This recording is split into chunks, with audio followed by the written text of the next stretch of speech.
Nakakagulat naman Pwedeng. yun. Ganun. Ano lang gagawin? Basta kailangan lang ma-mix. Sige. Okay?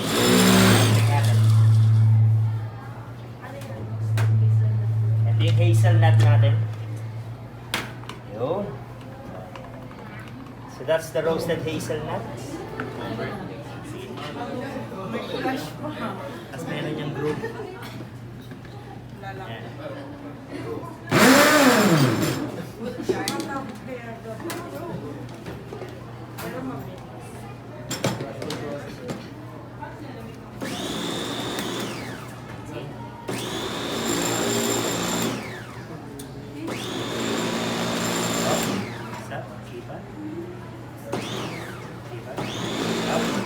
Check. Tanggal. Tanggal. So, ang mangyayari niyan, magiging cramped na siya. So, ganito ang mangyayari sa kanya. Okay? So, ganito ang mangyayari sa kanya. Then, afterwards, lalagyan natin ng oil.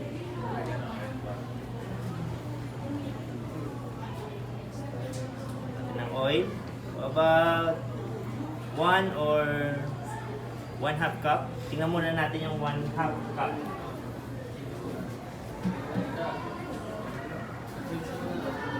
Tapos, lagay tayo ng pepper. So, we have pinch of pepper. Okay, plus salt. Sige, try.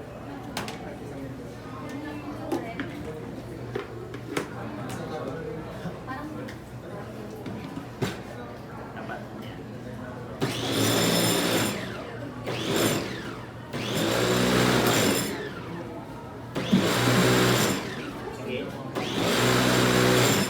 Dapat makuha natin yung green corn. Check natin.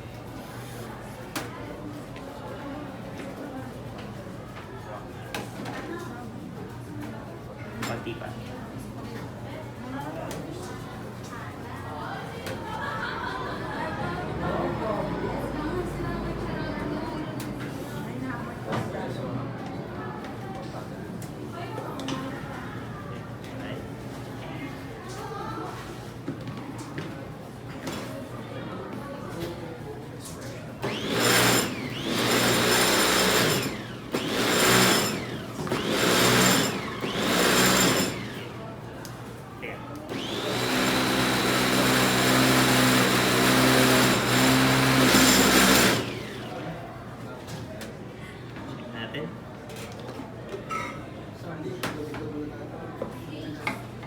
Anong amoy? Matapang?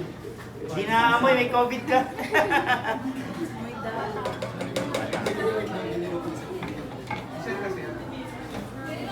Okay. So, ito yung pesto natin. Thank you so much. So, ito, yung pesto natin, hindi siya green na green kasi kulang tayo sa what? Sa basil.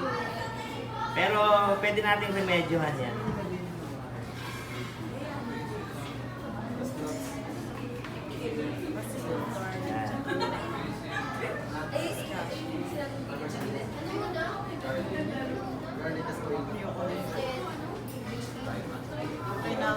A bunch of rosemary. So, mabango to yung rosemary natin.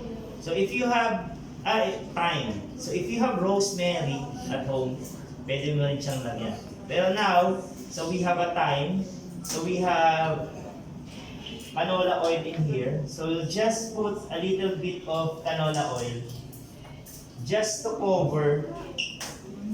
Okay? Just to cover yung what? Just to cover the garlic and the thyme.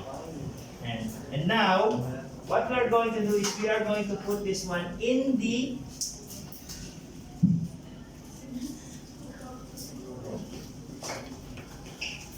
fire. Gagawin natin is we will just leave. Okay? Hayaan lang natin. Hayaan lang natin siya sa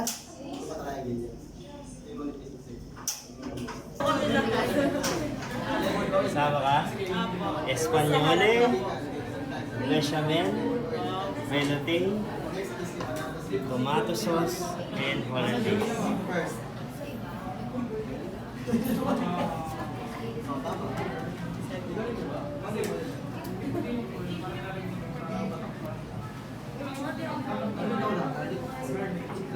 Sauce with whitewash, sauce with slurry, sauce with Burmese.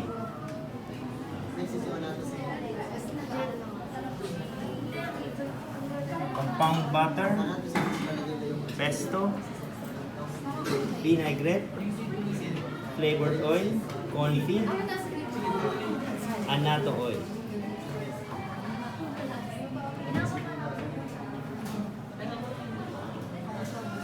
We have the chicken stock, fish stock, beef broth.